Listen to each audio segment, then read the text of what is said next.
Wow. Something they're thinking about. I'm going to go home.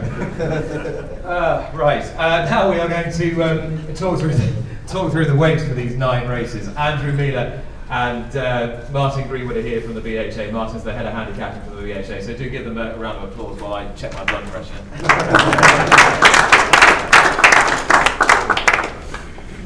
It must be glued on as well. Don't you do it. There we go. Right, we will go through them race by race. As I said, we've all only just had sight of these, so it is all a bit of an ambush, but it's not an ambush to the 2 men on my left who have created these races, but have framed these weights. Martin, let's just deal with a couple of subjects that have been bubbling away during the course of the season. First of all, have you changed anything in handicapping policy this season? Yes. I'm going to let Andrew answer that because he came up with the answer earlier. Okay, go on, Andrew. Yeah, so we did a detailed sort of analysis of our file last year, the British horses, partly influenced by results in Cheltenham, but other factors as well. And one of the clear conclusions we drew was that compared to yesteryear, so compared to say 10 years ago, we have many more horses rated in the higher end of the file, so 120, 130 plus than we had in the past. So we took the view that that wasn't really ideally how we would have things, so we wanted to sort of rebalance the file, if you like. So that's what we've undertaken to do during the course of this season. And the 2 main ways which we've tried to do that, which I think has probably become apparent to people over the course of the season, is that sort of older, aggressive, non-winning horses, are being dropped quicker than they have before after 4 runs. They're definitely coming down quicker. So that is a deliberate policy. Yes, you've not won, or you've not won for a while, or you're running poorly, you look like you're regressing, you're an older horse, etc. You are getting bigger drops than has been the case in the past. So that was one main change, and the other main change is just the novices, where we're pitching these novices in at the very start of their career. Generally speaking, now they will be a little bit lower than they have been in the past. Okay, that's quite interesting. So you are prepared as a team to get the armour on when there is a British winner of a handicap. This is unfair, you're dropping all the British horses and all the Irish horses staying the same. But you're comfortable with where you're at with that?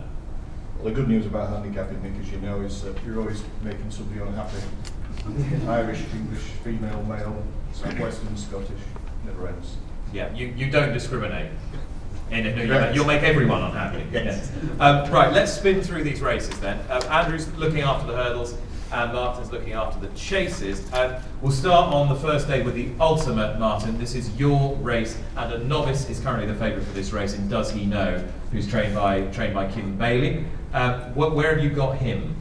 Yeah, he's 152 after he won at Ascot, went up about 5. Obviously, Kim hit the crossbar last year in this race.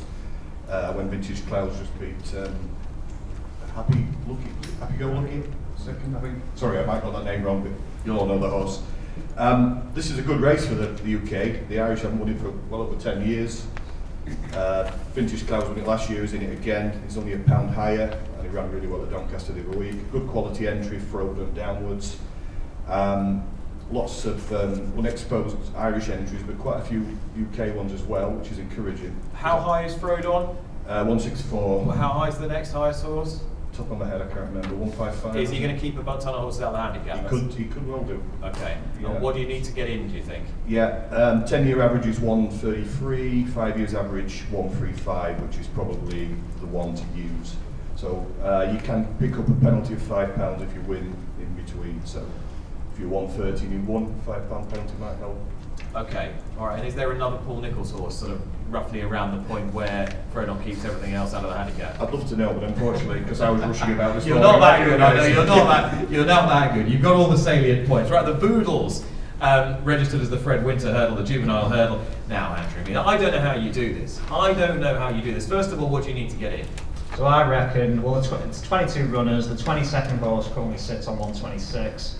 Some up the top of the weight are almost certainly going to run in the Triumph, Night Salute, Phil Dore, etc. So I reckon you're looking at 124, 123-ish. So it's not a ridiculous standard. No. Okay. How do you handicap a horse like Gaelic Warrior, who is currently about 130 favourite for this race, trained by Willie Mullins? How do you do it? I think ideally you'd rather see these horses running in Britain and Ireland. I mean, he's not the only ex-French in there. There's a couple of others. Mealor, James Snowden, for example. That's also another one who's just had the 3 runs in France. We get figures from the French handicapper. We have horses who've come over here from France, so we can get some kind of lines on the form. But yeah, it's not the easiest thing to do, but they are qualified for the race. The race rules say 3 runs in Britain, Ireland, France, so there we have. Is that something you'd look at, do you think, in time? Or are you happy to... I think there would have to be a run of results which suggests that it's a problem rather than a sort of one-off. So you'd have to have like 2 or 3 go and bomb in by 10 lengths, and you think, well, hang on a minute, we've got problems. Because we've had I can't remember the last French run in this race. We have had certainly French entries in this race in the past. We've had obviously they've only got French run as well, so to do the same sort of process. The tide turns. Speak to his trainer Gordon Elliott in a bit. He caught everybody's eye in a conditions race in Ireland. Yeah, we had to have a 3rd run. He had to have a 3rd run to qualify for the race. Shaped pretty nicely. He'd run in the Grade 1 race the time before at Leopardstown, and he's gone 1:37. Okay, 1:37 for him. Grand Annual is next. Martin, that's on Wednesday now, isn't it? Wednesday now, the Grand Annual on the old course then. So it's a fast 2 miles. Another Elliott horse is favourite at the moment, Buddy Rich. Quick horse, probably wants decent ground brace. Shashka's up there in the market as well. Good entry, strong entry? Yeah, it's the smallest entry of the lot. I think there's only 38 entered. It's a bit more distilled. It is, but high quality nonetheless, which is the main thing. As you mentioned, a couple of horses there. You've also got Bracy Asker of Venetia's very promising, progressive horse. Lots of unexposed horses, which probably makes the betting market more interesting. This was reduced from 24 to 20 a few years ago, which now makes sort of the getting in point about 136 on average. This year with smaller entries that might be not quite as high as that. Okay. But it looks a really interesting race. Sky Pirate's back in again, winning it last year at 152, £4 higher this year. Okay, so you've given him a chance to repeat. My fellow who does the 2 miles, that's Chris Nash. So. I think he'll run a big race again, actually. Okay. Let's talk about the Coral Cup, Andrew. I suppose the interesting horse here is Good Risk At All, who, with Christopher Wood, came about 50 wickets clear in bad ground at Ascot last time. What did you do with him? Yeah, so he went on 10 for that. I mean, to be honest, it shaped pretty well at Warwick the time before over 2 miles. Very much looking as though the step up and trip would suit at Ascot. It was up and tripped, soft ground, much greater test of stamina. Very much suits him. So he's up £10. Look, he's unexposed, so he's clearly interested in us. Yeah. What did you do anything with the runner-up that day? I think he went up from memory 2 or 3. Okay. And they were miles. They were absolutely as you say, wickets clear. It's really hard with races like the Coral Cup because there's so many horses who are going to be multiple entered with County Hurdle, Martin Pipe, and so on. Where do you think you're going to need to be to get into this? Well, last year was 130, but I think that could be a bit of a one-off because you're normally looking mid 130s. I think that's where we will be this year, around the 135. And that's been pretty consistent now. Yeah. So prior to last year, very, very consistent. So usually the top weight around the mid 150s, the bottom weight mid 130. Alrighty. The Pertemps final is yours as well, Andrew. This is a race where all the qualifiers have been run. Last time I looked, Ala Philippe, trained by Fergal O'Brien, who ran quite a good race in the qualifier at Warwick, was the favourite. That was the race that Sporting John won. Cider Burley, who's won this race a couple of times before, but ran in the stayers last year, is still in it. Has he got a chance again? Yeah, well, interestingly, he was 4th at Warwick, and that was the same race he was 4th in, which he qualified when he won it last time, 2 years ago. So that's quite interesting. And I'm assuming they must have they certainly must be considering running in this race, otherwise, why bother in the qualifying? Because obviously he has the option of these stayers there as well. And is it going to be fairly straightforward to get into this? What are you going to need? Yeah, so it's 24 runners, current 24 horses around 136. Look, some are going to come out, as I reckon we'll be looking at 133, 134. Would you be anticipating maximum field though? On the entry that you've got? I think so, yeah. If you qualified, I think you're gonna try and take that over. Okay, Martin, the plate is yours, the Paddy Power plate. Philip Hobbs' Celebre d'Allen, who's been doing really well since coming over from France, is the market leader. This struck me, he had a rather similar profile, the same owner as Ballynagore, who won it a few years ago, having been in France and then raced through the handicap system here. Yeah, he's quite, for a 10-year-old, he's quite like the race actually. I would imagine he's still got quite a lot of progress in him, and that's why he's probably 13 to 2. This is a race that has sort of been shared between Ireland and the UK the last few years. The last two winners are in the race, the Shunter and Soup to the Bets. They're two of the top weights. Looks a really good race. Again, we've got horses entering the Muir, which we'll talk about a bit later. So we've got that double entry syndrome again, where you're not quite sure which is going to run. But I'd be amazed if this is not a decent, 150 plus top weight, which means basically the bottom weight to get in is about the 134, 35 area. Is this the hardest of the handicap chases to get into? This and the Ultima probably. Right. I would suggest, yeah. You could be right, maybe this one. We did have a bit of a blip last year actually, because it was 130 the bottom weight, but that doesn't stand against the average. Maybe with COVID issues last year there weren't quite as many entries from Ireland, so maybe that skewed it a little bit. So I'd be guessing mid 130s that'd get you in. Well, this time last year we couldn't even guess what race the Shunter was going to run, and he had the option of about 6 of them. Probably could have won all 6 to be honest if he'd run in there. The Muir Football and Challenge Cup. That's next. Now this is one of the 2 handicaps that has a ceiling, so you can't be rated above 145, Martin, and that's actually pretty significant when we look at the front of the market, because it may dictate the target, we'll find out in a minute, the frontal assault. Yeah, it looks to be very popular in this market for a while. I've been sort of following the Muir. He just sneaks in at the top along with a host of Irish horses. And just a word on ratings and profiles here. People get a bit hamstrung on ratings, i.e. the handicap is rated this, the handicap is rated that. But you've got to look beyond that sometimes. Some of these Irish horses that are entering the Muir, just look at the profiles of these horses. 3 and 4 runs, going to be upped in trip. And then you look at some of the profiles of the UK horses, and not every single one of course, but they're more exposed, consider them veterans even. We're approaching the Muir differently than the Irish trainers. Yeah. Mount Ida, Milan native, any second now, leaving no doubt that they're targeting this race with different sorts of horses. So it's not just plainly down to handicap ratings, it's about profiles. It's quite interesting that, because you know the brilliant people who shower Twitter with old clips of old newspapers, and you love looking through them from the sort of 80s and 90s of old Cheltenham festivals, and you see a Muir. All those horses in a Muir in those days would be 9, 10, 11, they're all good old lags that we see running week in, week out, high class horses, but all pretty exposed. You didn't really get people saying, yeah, I'm going to run a 7-year-old novice in the Muir. So people's mindset just changed to exploit those opportunities. Absolutely, Nick, spot on. And I think the Irish trainers are a step in front of the English trainers in this race for some reason. I think UK trainers seem to be picking the Muir as it's an old-fashioned race, and let's run our old nice old stable. You're not doing a Henrietta tonight, Tommy, are you? No, I'm just saying that you can just look. Well, everybody can look at the profiles of these horses, the Irish favourites, and tell me the difference between that and why the UK horses are 14, 16, 20 to 1. I think to be fair, I do think, some of the public comments, some of the British trainers, and some of the conversations that I've had, I think some of them are starting to think a bit more now about, they've got a 135 rated novice, hold on, is it worth running in the Supreme as a 25 to 1 shoulder? Should we look at the County Hurdle or Cold Cup, whatever? Yeah.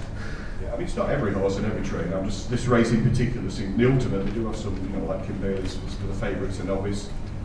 Just the Muir seems to suffer from maybe just tradition, if anything. Yeah, and of course you've got to have an amateur rider. And some Correct. people wouldn't want to have an amateur rider necessarily on a novice, even though there is a novice race for amateur riders specifically. Let's kick on and have a word about the County Hurdle, Andrew.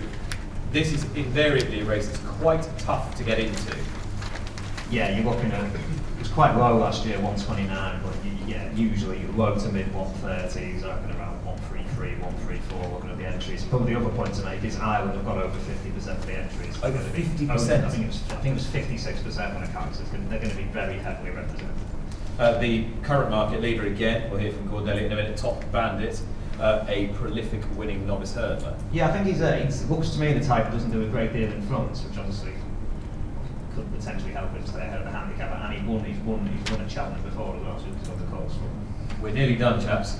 Last one is yours, Andrew. It's the Martin Pipe. Last year, of course, Galopin des Champs landed a significant touch in this race and barely came off the bridle. Poor old Langer Dan saw the back of him. He'd be unlucky to jump into another Galopin des Champs. Yeah, I don't think he's surely not going to come up against something that well handicapped again, surely. He's 137. He was 135 last year, he's 137 this year, so he's just £2 higher this time around. Made his reappearance last week. I'm assuming things maybe haven't gone quite to plan because we haven't seen him for quite a long time prior to last week. But yeah, I'm assuming the mountain bike this will be the target presumably for quite a while. Okay, so, and for the Martin pipe, it's again a ceiling of 145. Yeah, you get the odd random year when it's quite low, but usually mid-converters. Okay, and just before we finish, Martin, anything you want to put a button on this with, any kind of broad brush observation about the quality of the entry for the Handicaps this year, the strength of the entry, the numerical strength? Yeah, I think you touched on with John the lack of less numbers, but the strength is still there. I think there's probably several reasons. One of them being that trainers now aware what definitely won't get you into a race, so why enter? I think that's probably filtering through over the years. As long as the top end and you're getting lots of good horses, like in the Ultima, for example, I think the strength in depth is still well there. It's just that you're not getting as many entries at the bottom. That would be my take on it. It looks pretty well up to standard to me.